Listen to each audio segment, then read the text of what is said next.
nosso diálogo sobre ouvidoria, inteligência criativa e participativa e a sua transversalidade ou a maneira como ela se perfaz como um instrumento de integridade, faz com que eu dê um passozinho anterior só para chamar a atenção de vocês. A gente está falando aqui de ética, parte da filosofia prática, que tem a ver com o existencial humano, tem a ver com as pessoas antes de ter a ver com as instituições. Nós falamos, então, de valores e nós falamos de virtudes. Nós falamos de ações e nós falamos como nós queremos como queremos nos comportar no mundo contemporâneo. Então, se a gente estipula uma tábua de valores da qual devemos normativamente seguir como dever ser, a gente o faz porque está em busca de resultados. E quando falamos em resultados, é aqueles que atendem ao ser humano, aos destinatários. Lembrando que o Estado é apenas um artifício humano para proporcionar aos seres a felicidade. Então, nós utilizamos de estrutura, nós utilizamos do direito, nós utilizamos de normas, mas a gente precisa de lembrar que as instituições são feitas e dirigidas por seres humanos.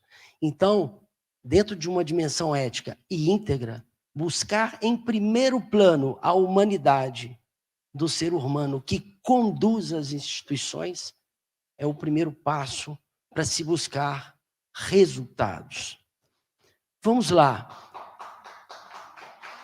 Vamos lá.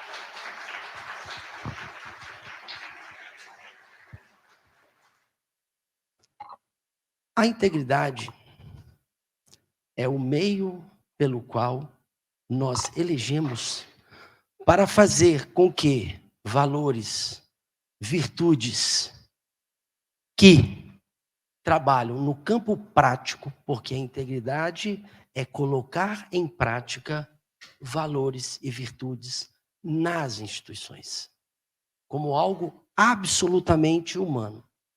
Então, quando nós falamos de prevenção, detecção, punição, remediação das práticas de corrupção, fraudes, irregularidades, desvios éticos, nós estamos preocupados em saber qual será a nossa conduta na condução de algo que pertence a todas as pessoas.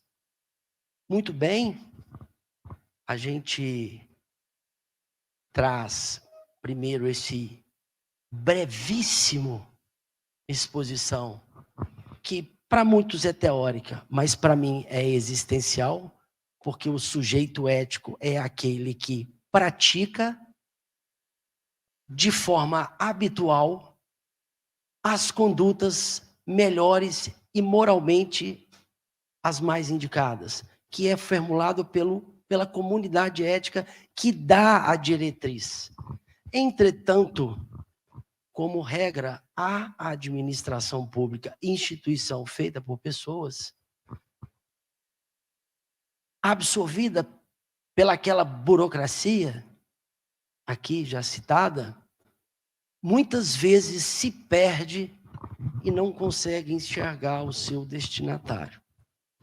Quem trabalha com ouvidoria há muitos anos sabe que o exercício de criatividade e de inteligência muitas vezes não foi suficiente para torná-las menos incipientes para o existencial da administração pública, a integração social, porque na maioria das vezes as pessoas faziam com que este órgão seja um órgão de intromissão e normalmente se metendo em situações indesejáveis, da qual os gestores muitas vezes não queriam que ela participasse. Entretanto, com criatividade, com o estímulo à participação das pessoas, nós nos fizemos realidade.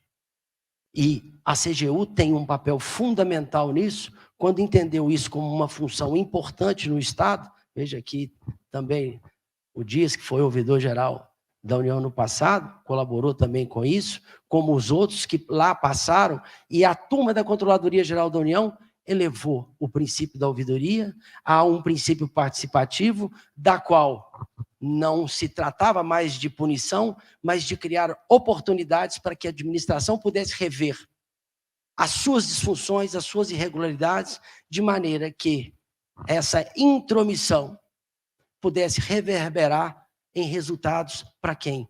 Para a sociedade. Então, nós estamos falando que entre a ética e o resultado existe uma dimensão da alteridade, porque quem está presente na relação é o outro destinatário das nossas demandas.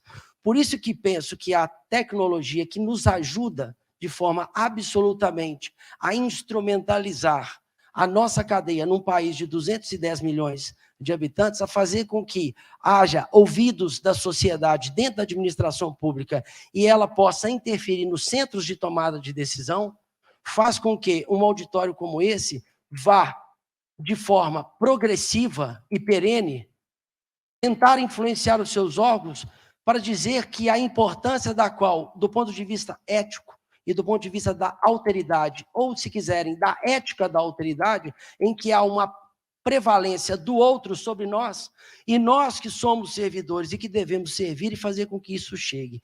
E a tecnologia não é suficiente para que resolvam todos os problemas. Fundamentei basicamente para trazer, de fato, um caso prático da ouvidoria do município de Belo Horizonte, fruto de um trabalho conjunto da equipe da ouvidoria, através de um projeto lançado chamado Ouvidor in Loco, que tem a ver com a verificação e a gestão de riscos sobre aquelas demandas que são recorrentes no sistema de ouvidoria. Porque, claro, num lugar onde 50 mil reclamações chegam por ano, não há como abrir mão do sistema informatizado. Mas a gente também tem que pensar que quem está lá na ponta é o humano, aquele que tem um comportamento que espera resultado de serviços públicos que nós sabemos que no Brasil é extremamente deficitário. E nós não podemos varrer essa sujeira para debaixo do nosso tapete, porque os ouvidores precisam, sim, de fazer com que, dentro da ideia de governança de serviços, os serviços cheguem, de fato, com qualidade na ponta.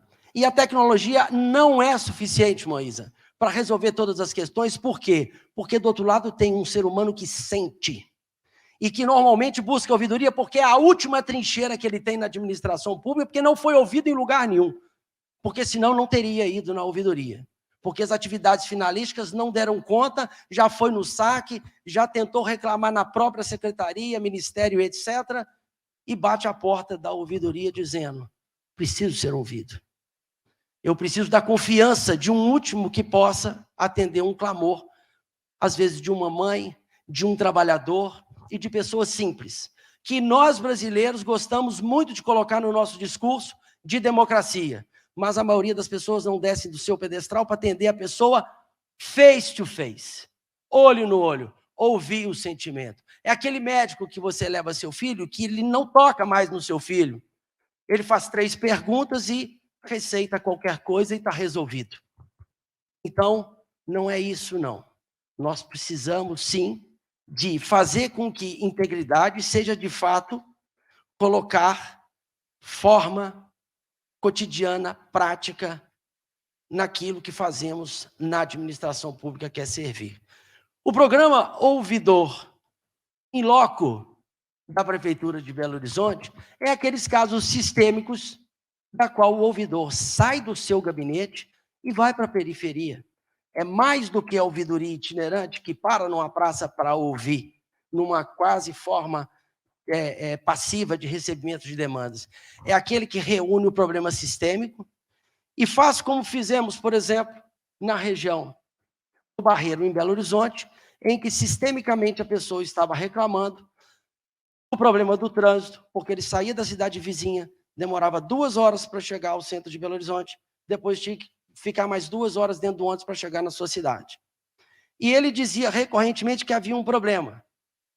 Nós chamamos a BH Trans, chegamos à Secretaria de Obras, a Secretaria de Infraestrutura e a Guarda Municipal e fomos fazer uma reunião na esquina de uma rua qualquer do Barreiro, onde de um lado tinha oficinas, de outros tinham ferro velho. Chegamos lá, aquela rua que ligam 2 municípios, cheio de caçamba, com peças velhas, carros parados, carros vendendo, etc. E de repente tinha um carro da BH Trans com giroflex, outro da Guarda Municipal, e as pessoas perplexas dizendo o seguinte: o que está acontecendo aqui?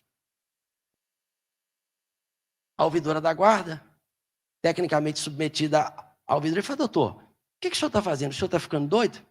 O senhor vai dar lá um tiro de canhão numa formiga? Não estou entendendo. O cara veio cá, reclamou, de uma hora eu falei: não, peraí.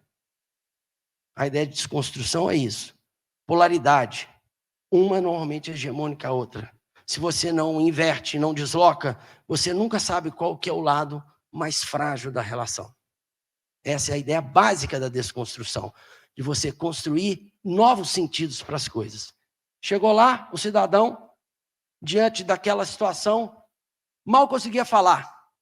E eu virei para as pessoas e falei: estou aqui como ouvidor do município, e esse cidadão aqui quer reclamar para você, que é um superintendente, gerente, e todas aquelas pessoas ouvindo o sujeito de forma quase que murmurando, dizendo o seguinte: eu não consigo chegar no meu trabalho, no horário, e não consigo voltar para casa.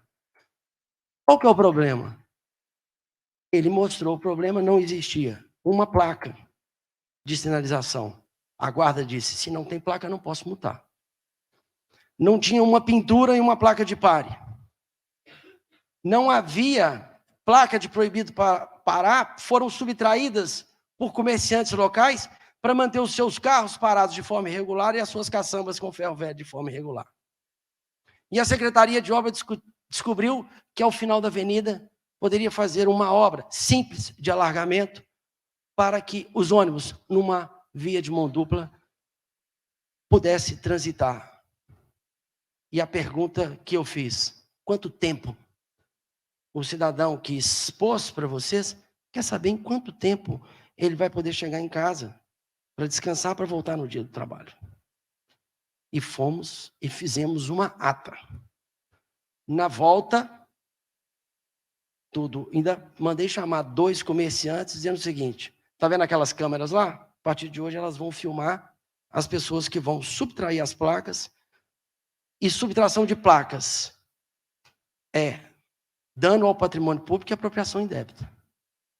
Vamos todos trabalhar de forma a fazer com que a civilidade, a integridade e um trabalho de ponte da ouvidoria entre um simples cidadão, que provavelmente com ele tem mais 50 dentro de um ônibus, e mais 50 num outro ônibus, e tantos ônibus que passam lá de um lado para outro. Então, quando vem aqui, nessa oportunidade que me é dada, eu apenas gostaria de pedir licença para cada um de vocês de dizer o seguinte: que quando a gente falar em ouvidoria, quando a gente falar em integridade, a gente está falando de atitude. Com tudo e com todos os aparatos que nós temos à nossa disposição. Nós somos capazes de fazer entregas melhores em um país que recorrentemente entrega muito mal o seu serviço. Somos duplamente responsáveis. Uma, porque somos cidadãos que dependemos desse mesmo trabalho. 2, somos servidores que somos protagonistas deste trabalho. A nossa responsabilidade é muito maior. Muito obrigado.